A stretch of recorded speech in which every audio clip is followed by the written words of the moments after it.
Hi guys, welcome back to my YouTube space. My name is Gift Nasimiu and this is Link TV. Just in case you are a returning subscriber, welcome back babe, welcome back.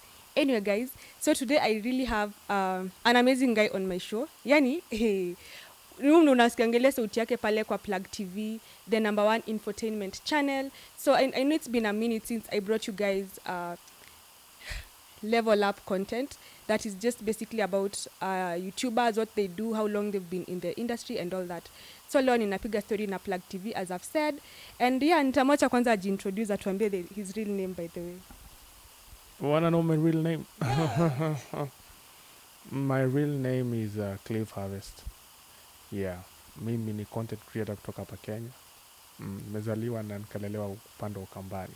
Mi Mkamba. Yeah. Wow, na leo ukoaje? How is life taking you? How is February taking you? Life is cool. I can't complain. Everything is okay. I thank God for the gift of life. Now that you've mentioned that you are a content creator from Kenya, when I was going through your Instagram page, you noticed that pale umeweka London. Why is that, by the way? Well, the reason why location inaonyesha na kwamba iko London because I also have a team that is managing my social media pages, and one of them is based in London, the other one is based in different countries. They have different people running my social media pages. Yeah. Wow, interesting. So Plug, I'd like us to talk about your YouTube journey. And the main goal for this segment is just to encourage anyone who wants to maybe start a channel or maybe a business, whichever thing that you want to start. So now that you are a content creator, when did your journey start? When did you now decide that I want to open a channel? Well, I started my journey around late 2019. At that time, I was just doing me. I was just doing for the sake of doing. You see, the reason why I started it is because pia nilikuwa naona there is something lacking in the entertainment industry in Kenya. I used to go through Tanzanian content and I was like, damn, Tanzanians are way far more than us. And I was wondering, why can't we do it in Kenya? So I said, I'm going to start it on my own. Yeah, and the rest is history. And how has the journey been so far? I mean, we all know that content creation is not easy. How has your journey been like so far? The journey is not easy. Hard work, sometimes discouragement, but you still push on. But at the end of the day, as long as you already have a vision of whatever you want to achieve, then everything will fall into place. I believe so. Yeah. Yeah, for sure. And why did you decide to now name your channel Plug TV and not use your name for your channel? The reason why I used the name Plug TV because I was looking for a name that people can relate to. We had Switch TV, we had Ibra TV, we had all these names, and I was looking for a name. I used to call myself like I wanted something that people can relate to. Like for instance, I said I'm gonna be the only person plugging people with information and entertaining content. That's why I said plug TV. Plug means to connect. So I said plug TV. This is Connect TV where I connect you or rather plug you with every entertaining and informative content. Yeah. Oh yeah, so that's why it's called infotainment, the number one infotainment. Number one infotainment. I inform and entertain you at the same time. Oh wow, at least now I understand. Information and entertainment. Yeah. So when you started your channel, like, did you have maybe a checklist of what you wanted to showcase on your platform?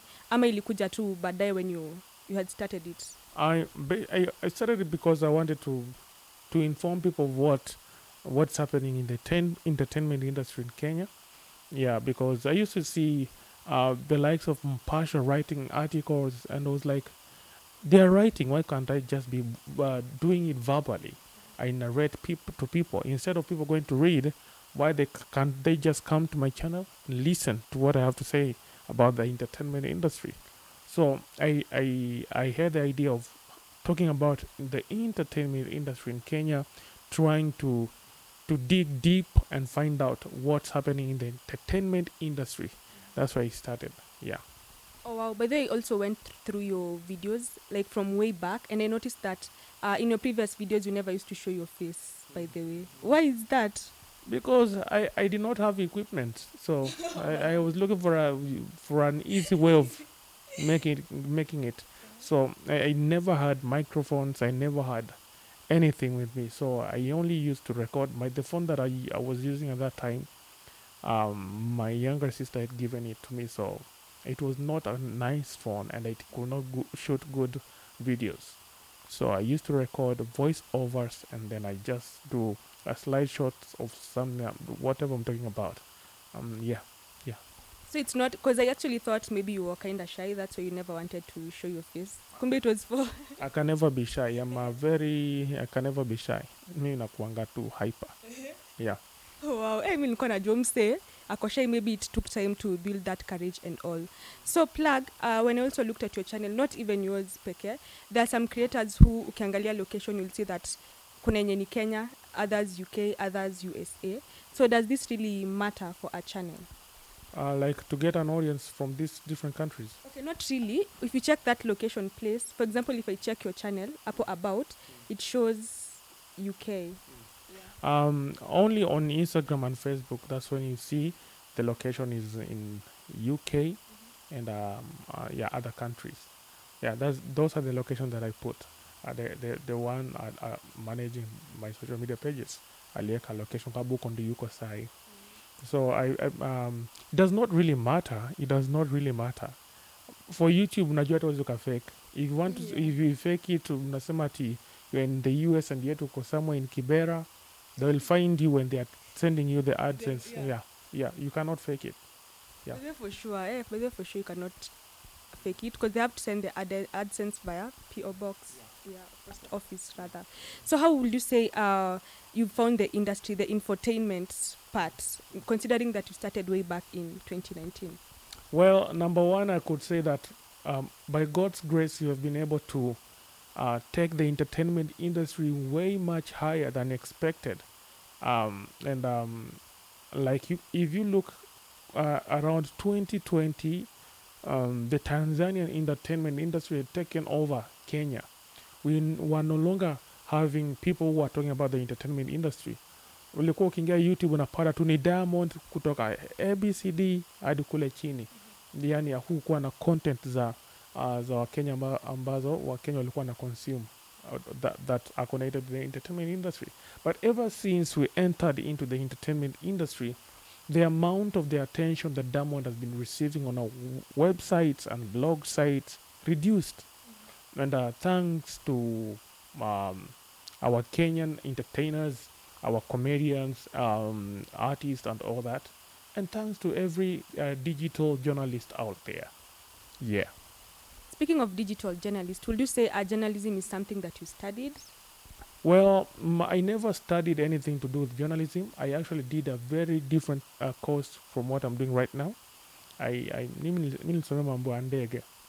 But since I wanted to better my experience in the digital journalism field, I had to undergo a training under Media Council of Kenya, where they train you on the code of conduct and all that. They equip you with the basic, or rather, whatever is needed for you to be out there as a journalist. So they train you. So I had to undergo their training, and after I finished my training, they gave me a certificate. Yeah, and I'm an accredited media practitioner by the Media Council of Kenya. Wow. So plug, let's now talk about your content. Wacha niwaambie, plug akiamua thumbnail, titles, umse. So what will you say inspires the thumbnails that you use? Kwa sababu ukitaka kujua kama umeshindwa tu caption, ask plug, he always has a caption. So what normally influences the titles and thumbnails that you choose for your videos? Well, it depends with whatever it's being addressed in that video. You see, and number one, don't be.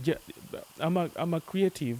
Before I ventured into news making, I used to create comedy out there, and I was trying to whenever I write a caption, or rather a title, I try to find a catchy way that will attract somebody's attention. For instance, if I say that gift came into my house, I cannot just write it, gift comes into my house. I have to look for a fancy way that will make somebody click on that video.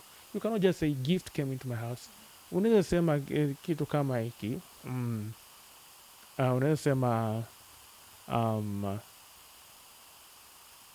shocking events that happened when Gift entered into my house. I told you guys. So naona so Gift, yes, ameingia kwa nyumba na alafu there must be something shocking. Maybe she came and maybe akapika for the first time, she had never cooked for me and all that. So you have to look for a way that people will want to watch that thing. People normally call it clickbaiting, but at the end of the day, I don't consider it as a clickbait because you are passing an information. Yani when ni creative, huwezi ukasema tu kitu direct, lazima you have to look for Work with the corners. for a creative way to get the attention of a person. Yeah. Yeah, so I hope that now you understand how Plug comes up with his captions, because hata mimi day one I was like, haya, even though kunaendanga. Anyway, at least now we have understood that part.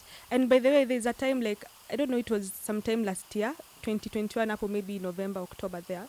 I interviewed Gossip with Shiro. I don't know if you saw that content, but Alice mentioned that she had copyright issues with you. So copyright is something that maybe we can talk about kwa sababu there are people out there who just take people's content, but sasa sijui yako na Shiro ilikuwaje?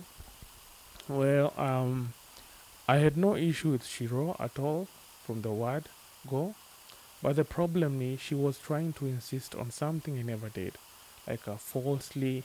So Shiro tried to put me in a corner, like pale anainsist akisema nimefanya kitu fulani ilhali mimi sijakifanya. So nikamwambia, and we talked, in that group that I was in, and other group mates told her omit the last part kwa sababu hapo ndio aileti shangwe because those are false allegations. But Shiro alikuwa na kiburi kiplani, akasema I wish I had the chance here, I would have shown you. Akasema I do things at my own time without being forced. And one thing that she doesn't know, or rather any person doesn't know there, my voice is already copyrighted. My voice, my like everything under Plug TV is being managed completely by a company that runs all this stuff. So if you try to take my content and upload it there without my consent, tutaongea. Now this is how I dealt with Shiro. Nikamwambia sasa, unajua wewe badala humble down unakuwa na kiburi. But I said okay, akasema yeah, nifanye kenye nitafanya. He is not afraid of me. And that's when I took my voice and sent it to YouTube and all that. And YouTube wakafanya venye alifanya na ikatolewa. Yeah. Yeah, actually did an interview with Shiro. I'll leave it up here, somewhere here, so that you can go watch it. She admitted by there that alikuwa na kiburi and what she did wasn't right.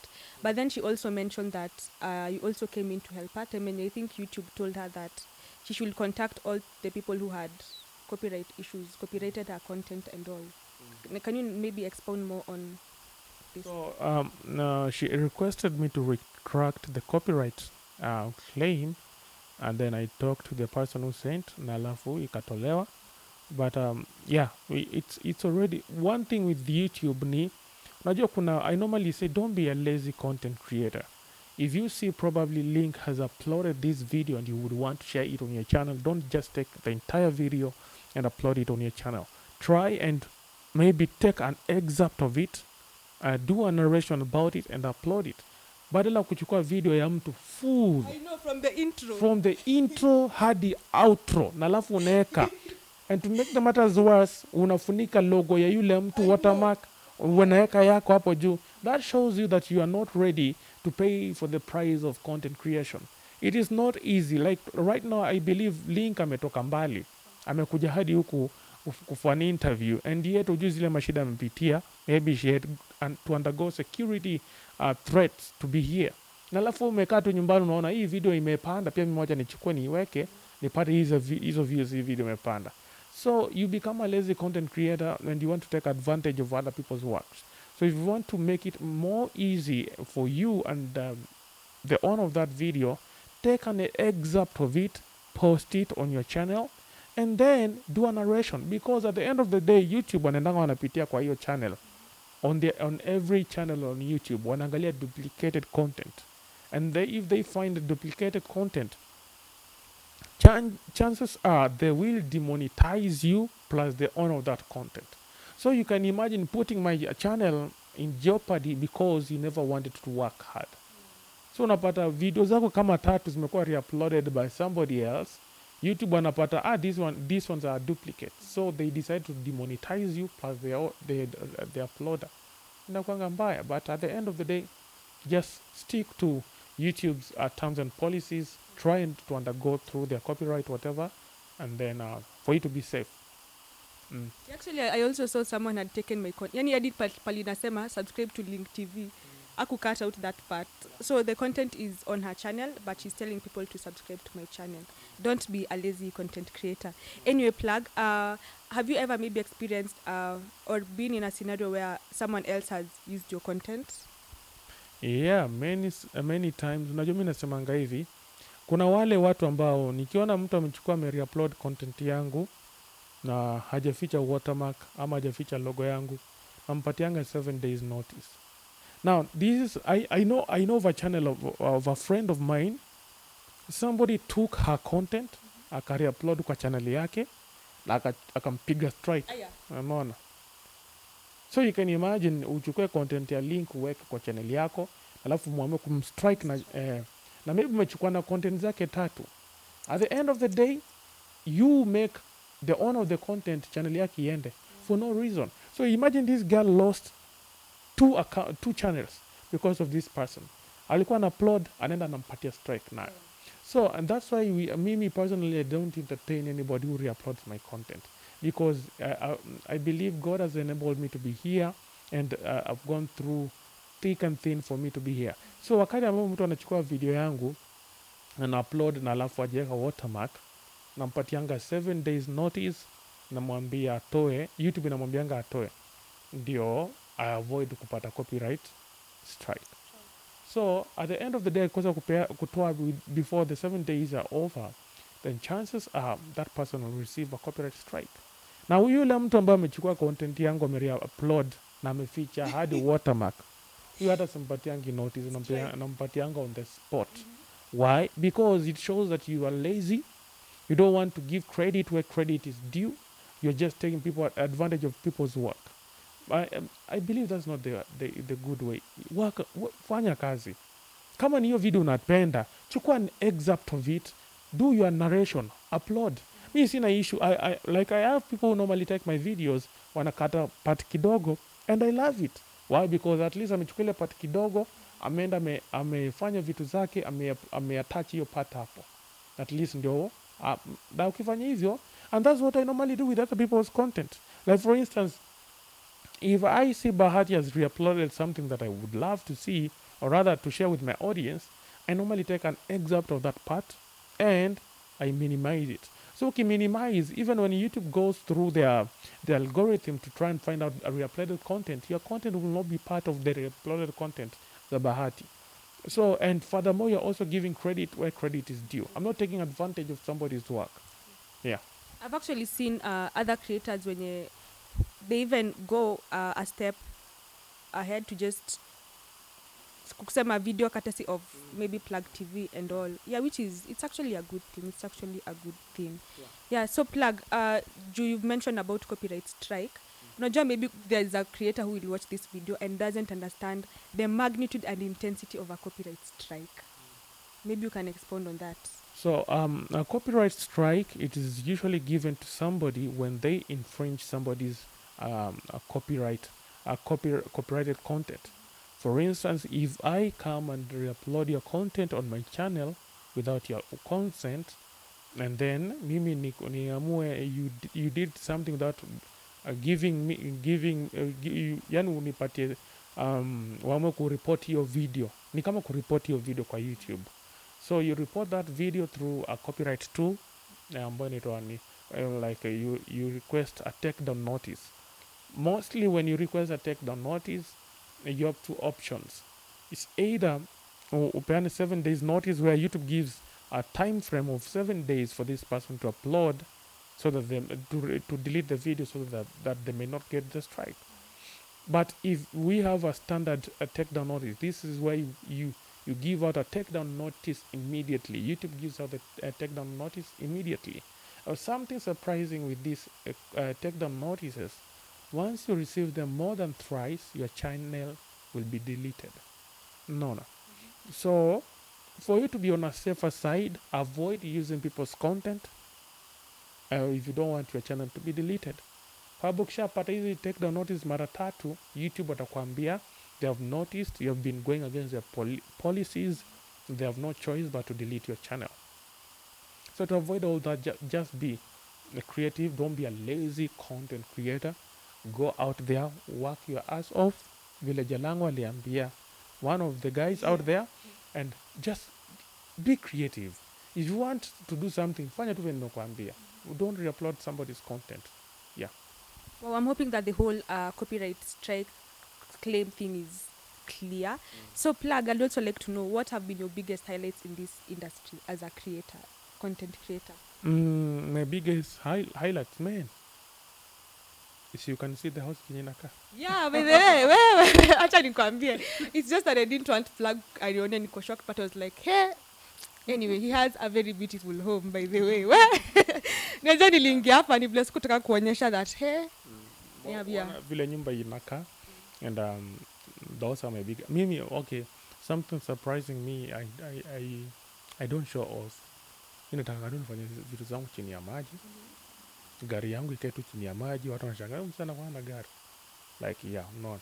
So like my biggest highlights ni kwamba God has been able to get me out of a small bed sitter. I have that video somewhere. Yeah, I used to live in a very dirty bed sitter when I started content creation to this beautiful house. And all glory goes to God because I never knew that I would reach here at a span of few months. Yeah. My biggest highlights too, I've been able to make my mother proud. I actually saw the video that you did. Was it in December? Hey, I don't know if you guys saw that. Akimrusha tu hivi pesa. I was able to make my mother proud and my family proud. At least I can say that my mother can never sleep hungry. I'm able to take care of her fully, all of her needs, including my siblings, by God's grace. And we give God the glory for that. Yeah. So will you say YouTube is something that was worth it? Or do you have maybe other sources of income? I'm wash Plug.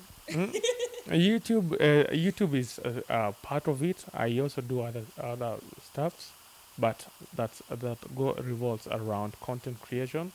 Yeah, but YouTube has played a major role. Yeah. He's just trying to be humble. Sijui kama mnaona the way he's smiling. He's really trying to be humble. Tuko tu sawa. But I can actually attest that he has a beautiful home. I tap into the same grace, Percy. And are there maybe challenges that you can say you faced from the time you decided to embark on this journey? Yeah, challenges ziko. Kama kawaida ni unaweza kuongea na mtu for interview, then akose kukupatia interview, being taken around the corner and all that. Sometimes unakosa hata credit, unakosa bundles. Yani you're just vile unataka. But Mungu anakusaidia tu. Challenges ni nyingi. But all in all, I normally have this word of faith to everybody out there. And this is what has been keeping me going. As long as you identify what your vision and purpose is on earth, then you will not walk aimlessly. You know that something good will happen eventually. You just put on your hard work, fanya kazi kwa bidii, and the rest. Mungu anafanyanga vitu vinakuwa tu nyororo. Bible inasemanga, where there is no vision, the people perish. So you have to have a vision for you to know, at least be on a safer side, so that you may not perish. Yeah. Wow. The question that I'm about to ask you is kind of not really sensitive, I'd say. But will you maybe give us a range of the highest amount you've ever earned from YouTube? Usiwambie exact. You never know who is watching. Maybe if you're okay with that. Pesa nyingi. Pesa nyingi. Pesa nyingi. Utafanya watu wafungue channel sahi. Pesa nyingi. Pesa nyingi sana. Acha nikuonyeshe. Mimi nitakuonyesha hivi. And you will see her reaction. So, I hope acha niweke hapa. Pesa nyingi sana. Let me show you just a minute. Unajua mimi sifichangi lakini hii sitaonyesha. This one, I'm not gonna show you. Mm-hmm. Hapa chini ni Guy! Ha! Guy! but you're still humble. Wa! Mimi nikipata hiyo, may God make me humble. Guy. Hiyo. Anyway, I've lost my trail of thought, by the way. But tumetulia tu. Tumetulia tu. Anyway, where you guys? I am motivated. I am encouraged. What? Hey, okay. Let me just recollect myself, by the way. Okay, and that is just from YouTube. From YouTube. And Mungu anafanyanga vitu zake tu weirdly. I normally say that I serve a strange God. Yeah, because the figures are strange. I mean, Yeah, tuko tu tumetulia tu. hey, what I can just tell you, if you're thinking of starting a channel, says kasema you just start, but don't start it without your why. No, like you should know why you're starting. Karibu ni motivational speaker after all those figures. Where anyway, plug, what keeps you going? What ama ni pesa inakumotivate? Me, what keeps me going is my mother and my siblings, my family generally, and my future family. When I settle down, because I normally say I wouldn't want somebody's daughter to suffer in my hands. I want to make her happy. When that time comes, msichana akitaka kwenda Dubai, tunaenda Dubai tunanunua kiberiti. Quiet. Tunaenda Dubai tunanunua kiberiti tunarudi. So I wouldn't want somebody's daughter to suffer in my hands. Yeah, that is what keeps me going. I want to make my family proud, and I also want to accomplish my godly given purpose on earth. Yeah. Wow. Anyway, bado niko what you guys don't know, but they really encourage me. Na ndo maana nimeshinda nikikusumbua from last year. I really needed to do this content, but sikuwa najua blessed are the rich, blessed are the rich.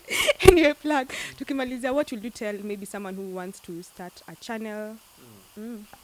Before you start a channel, don't start expecting to get paid. Yeah. Msianze na ukifikiria utalipwa.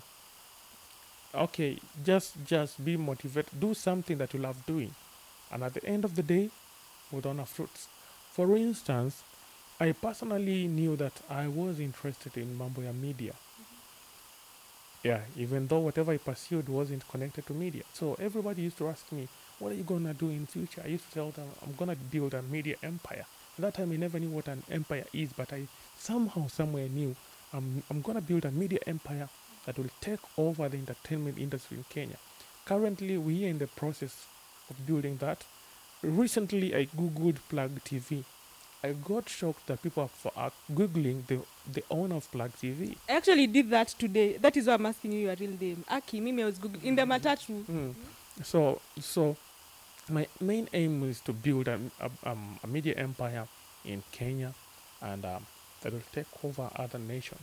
So when you're starting your channel, make sure you do whatever you love doing. For instance, wewe unaweza kuwa tunapenda tu kupika tu. Yeah. Ni kupika umeongelea tangu nikuje hapa. Kama mimi napenda food. Ukimaliza hivi ukitaka unaweza kukula pia. So kama unapenda kupika, wewe showcase your cooking skills. Trust me, you might not get even 10 views within the first video, but the more you do it, this is how YouTube works. I normally charge people for me to give them this secret. I know. People normally come and say, and then they go apply it, they get the results immediately. I'm going to give you this idea and secret. For instance, I love cooking. For instance, I love music.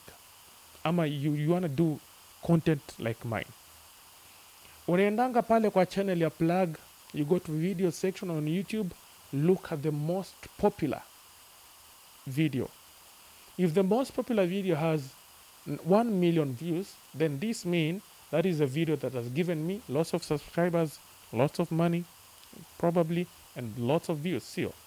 So for you to hack that, also go do a related content as such. Then re-upload it on your channel. You use the same caption, or rather wordings, on your video, and then what will be happening whenever YouTube is playing that my video, yours will be suggested below. And that is how I grew Plug TV. I used to at that time nilianza wakati ambapo Gengeton music was famous. So nilikuwa nangoja Boondocks Gang wameachilia ngoma pap.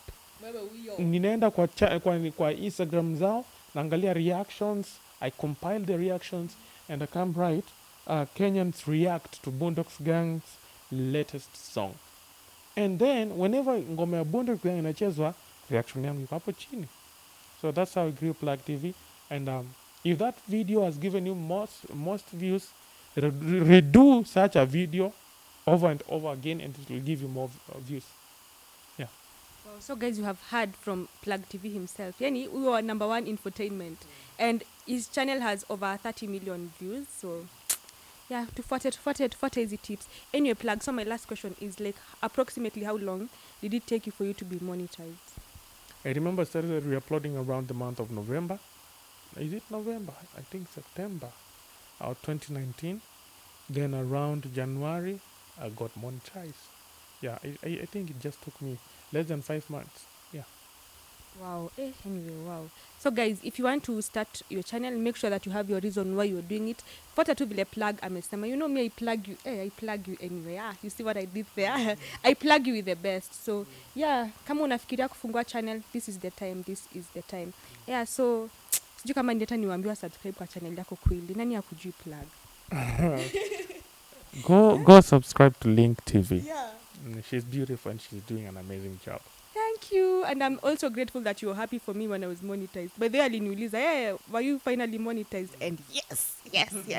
So guys, that is it for today's video. I'm hoping that you got a thing or two out of it, because that is the whole purpose of the Level Up segment.